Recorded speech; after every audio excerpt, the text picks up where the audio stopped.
क्या आप जानते हैं कि इस दुनिया का सबसे पुराना दिल किसका है और इस दिल की खोज किसने की है? अगर नहीं तो चलिए आज मैं आपको बताता हूं कि इस दुनिया का सबसे पुराना दिल किसका है। नमस्कार, आदाब, मैं अल्ताफ और आप देख रहे हैं जी मीडिया का डिजिटल प्लेटफॉर्म। ऑस्ट्रेलिया के वैज्ञानिकों ने एक दिल ढूंढ निकाला है जिसे वो इस दुनिया का सबसे पुराना दिल मान रहे हैं।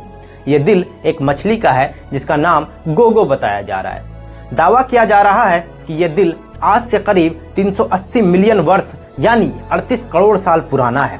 गोगो मछली अब इस दुनिया से पूरी तरह खत्म हो गई है, लेकिन खोजे गए दिल को इस मछली का बताया जा रहा है जिसे काफी सुरक्षित तरीके से रखा गया है। द जनरल साइंस की रिपोर्ट के मुताबिक इस दिल को ढूंढने में पर्थ के कर्टन यूनिवर्सिटी के प्रोफेसर केट ट्रांजिस्टिक का काफी अहम रोल है। प्रोफेसर केट ने बताया कि ये उनकी जिंदगी की सबसे बड़ी उपलब्धि है। उन्होंने कहा कि हमें विश्वास नहीं हो रहा कि हमने इस दुनिया का सबसे पुराना दिल खोज निकाला है।